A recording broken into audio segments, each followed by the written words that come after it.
ये मेजर साहब, जो बार बार कहा जाता है कि पीओके ले लेंगे और आजाद कश्मीर ले लेंगे, इससे भी आपको नहीं लगता कि एक तरह की टेंशन जो है वो पैदा की जा रही है? आरजू जी, ये हमारी पार्लियामेंट में अग्री हुआ था 1994 में।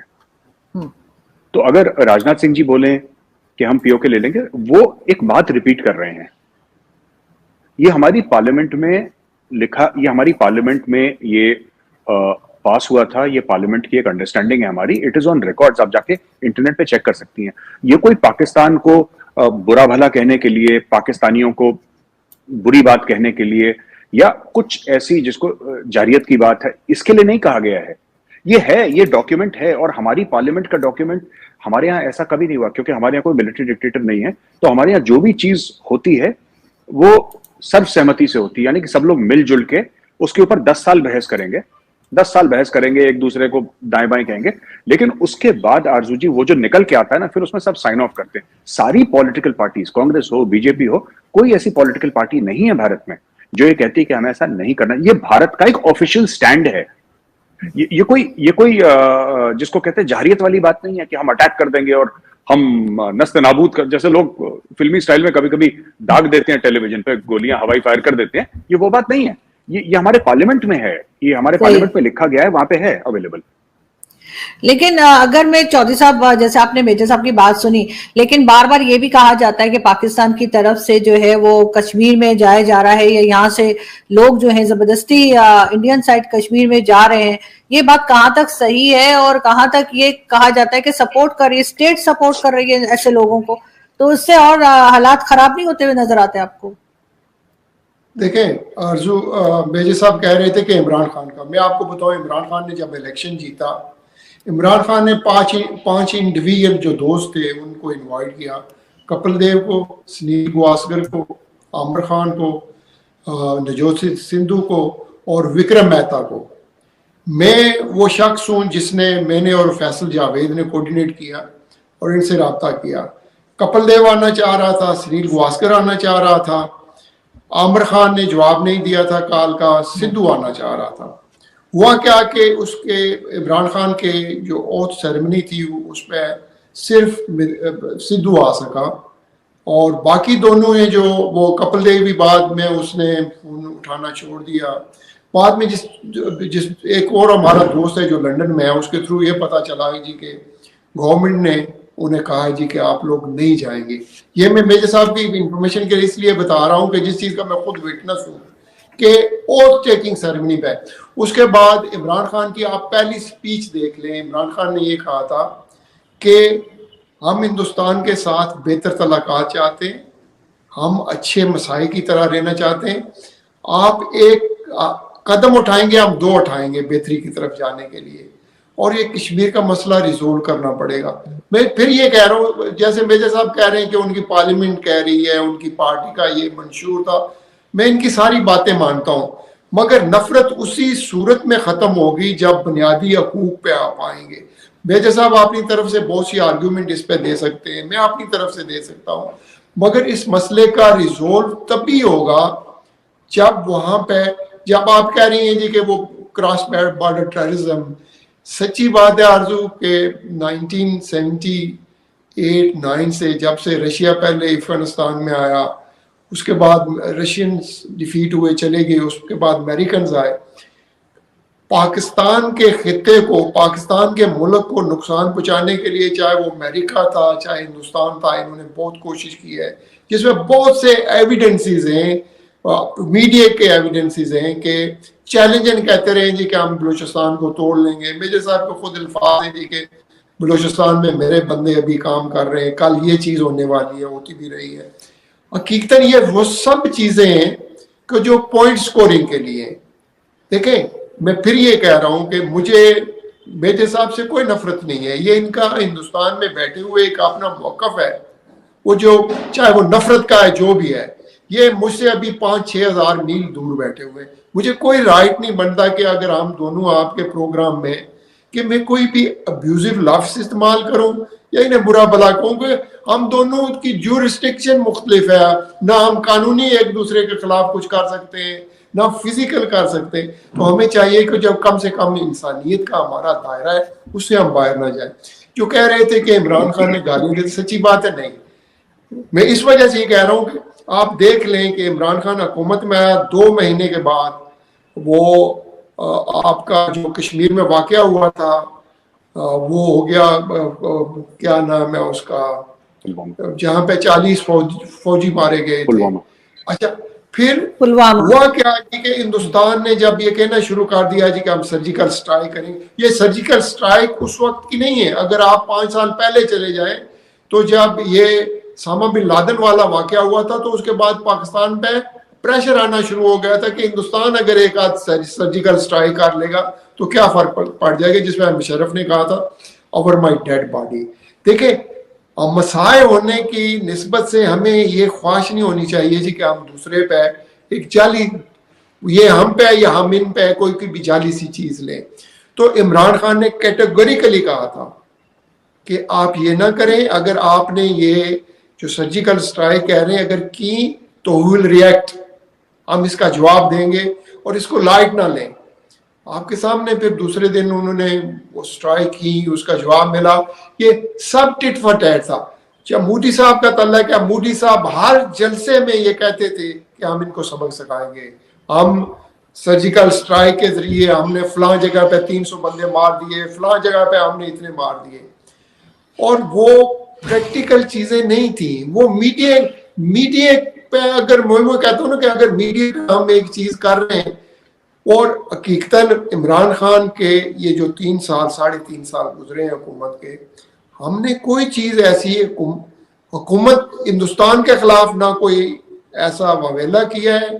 आप हिंदुस्तान के सारे टीवी चैनल, मैं आपने कहा है कि मैं आया हूं, मुझे कम से कम ये जो नवाज शरीफ वाला ये 3 महीने पहले हो रहा था शहबाज शरीफ का, हर चैनल से 10-10 फोन कॉलें जरूर आ रही हैं कि हम आप लोग चैनल पे आए, हम खुदा के लिए 2 मिनट 4 मिनट, वो इसकी वजह से कि आप दबाना चाह रहे हैं आपको ना। मैं इस बात का जवाब ले लेती हूँ चौधरी साहब, पहले मेजर साहब से, फिर हम आगे बढ़ते हैं। जी मेजर साहब, वाकई में ऐसा कुछ किया आप लोगों ने कि वो कह रहे हैं कि हिंदुस्तान की तरफ से जो है वो साजिश की गई? 2 चीजें आरजू जी, पहले आपके सवाल का जवाब देने से पहले मैं चौधरी साहब ने जो बात करी थी मैं उसका जवाब देना चाहूंगा। चौधरी साहब ने बोला कि साहब इनको अपने लंदन के किसी दोस्त से ये पता लगा कि कपिल देव को ऐसा बोला गया है। यानी कि इनकी कपिल देव से बात नहीं हुई, लंदन में चौधरी साहब के किसी दोस्त ने यह बोला कि कपिल देव को मना करा गया है। अगर मना करती भारत सरकार तो सबको मना करती, फिर नवजोत सिंह सिद्धू कैसे चला गया? और उसके बाद भी चला गया जब वो बाजवा साहब से गले मिला था, है ना? वो तो उसके बाद 2-3 बार चला गया। जी नहीं सर, वो मैं करतारपुर कॉरिडोर की बात है। इमरान खान साहब जब उनका इनॉग्रेशन था वो अलग बात है, मैं 2018 की बात कर रहा हूँ फिलहाल सर। तो 2018 में जब इमरान खान साहब पावर में आए तो यही बात है कि ये थोड़ी सी गलतफहमी भी है, एक मिस इन्फॉर्मेशन डिसइंफॉर्मेशन भी है कि भारत ने मना कर दिया। भारत मना करता तो क्या नवजोत सिंह सिद्धू के कौन से पर लगे थे? उसको बोल देते तुम नहीं जाओगे, नहीं जाता नवजोत सिंह सिद्धू। वो कौन सा इतना बड़ा 30 मार खान बैठा है यहाँ पे। बट किसी को मना नहीं करा। लोग 10 वजूहात होती हैं जिसकी वजह से लोग नहीं जाते, लोगों को ऐसा लगा। दूसरी चीज ये है कि इमरान खान साहब is very welcome to call on an inauguration. वो तो खुद अपनी मर्जी से बुलाएंगे ना जिसको बुलाना चाहेंगे इमरान खान साहब। तो ये बात है, ठीक है। दूसरी चीज जो ये कह रहे हैं ना कि बोला कि 300 बंदे मारे और ऐसा कुछ नहीं था और ये सब मीडिया की बातें हैं, ये सब तो ISPR ने जब बुलाया था ना वहां पे फॉरेन मीडिया को, तो 32 दिन के बाद बुलाया था। 32 दिन के बाद ट्वीट उन्होंने 24 घंटे में कर दिया था कि कौवे मार दिए और पेड़ गिरा दिए और भारत ने झूठ बोल दिया और खाली बम ऐसी फेंक दिया और बेवकूफ हैं ये, अभिनंदन, ये सब दुनिया भर की चीज। लेकिन फॉरेन मीडिया को फौरन बुलाते हैं ना अगले 24 घंटे के अंदर कि देखो भारत झूठा है, भारत को एक्सपोज करना चाहते हैं, आ जाओ, ये देखो सच्चाई, झूठ बोला है भारत ने, सामने करते हैं।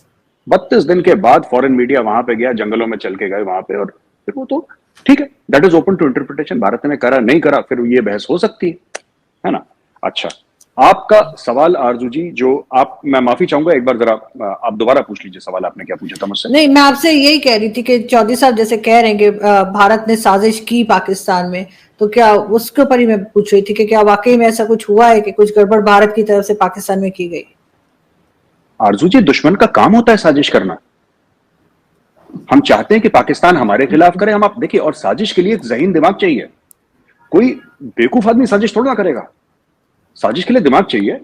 तो अगर हम ये मानते हैं, जैसे चौधरी साहब भी कह रहे हैं, हम भी कह रहे हैं, ठीक है, नफरतें नहीं होनी चाहिए, आई एग्री विद चौधरी साहब, मैं उनकी बात की इज्जत करता हूं। पर अगर हम मानते हैं कि हम दोनों दुश्मन हैं, फिर पाकिस्तान हमारे खिलाफ करेगा, हम पाकिस्तान के खिलाफ करेंगे साजिश। और क्यों नहीं, क्यों नहीं? मतलब दुश्मनी का तो मतलब ही ये है ना कि जहां हमें मौका मिलेगा। अभी देखिए, मैं आपको 2-3 बातें बताता हूं। मैं आपकी शो में एक बार पहले भी बोल चुका हूं, अर्जु जी, ये जो पाकिस्तान में जो इकोनॉमी की हालत खराब है आईएमएफ के चलते, या पाकिस्तान एफएटीएफ में है, ठीक है, ठीक है, पाकिस्तान में पहले से होता रहा है, और मैं खान साहब को भी ब्लेम नहीं करूंगा, पहले से होता रहा है ये। तो इसमें हर एक पाकिस्तान की जो सरकार है उसका थोड़ा थोड़ा कंट्रीब्यूशन रहा है।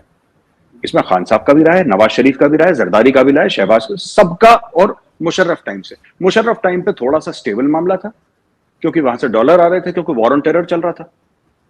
और जैसा कि मैं कई बार कह चुका हूं, पाकिस्तान की इकोनॉमी, अगर कोई पाकिस्तान का इकोनॉमिस्ट मुझे यह बता दे कि मुशर्रफ साहब के टाइम पे इकोनॉमी क्यों अच्छी थी, क्यों अच्छी थी, वो मैं जानता हूं। अयूब खान साहब के टाइम पे अच्छी थी, वो मैं जानता हूं। क्यों अच्छी थी, ये मुझे लिख के कागज में बता दे, मैं मान जाऊं। बात यह है कि सिएटो सेंटो में जब आप रहेंगे, या फर्स्ट अफगान जिहाद जो हुआ था, जब जियाउल हक साहब आपके प्रेसिडेंट थे और मार्शल लॉ एडमिनिस्ट्रेटर थे, तो डॉलर्स वहां पे आ रहे थे। ऐसा नहीं था कि उस जमाने में पाकिस्तान बहुत जबरदस्त एक्सपोर्ट कर रहा था और 100 अरब के और 200 अरब के आपके हर साल एक्सपोर्ट जाते थे। ऐसा नहीं है, ऐसा नहीं है। पर पाकिस्तान का जो डेट टू जीडीपी रेशियो था वो अच्छा था। पाकिस्तान की इकोनॉमी भारत से ज्यादा अच्छा परफॉर्म कर रही थी एक जमाने में। ये सच बातें हैं और हमें सच की तरह ही बोलना चाहिए। पर उनके पीछे वजूहात क्या थी?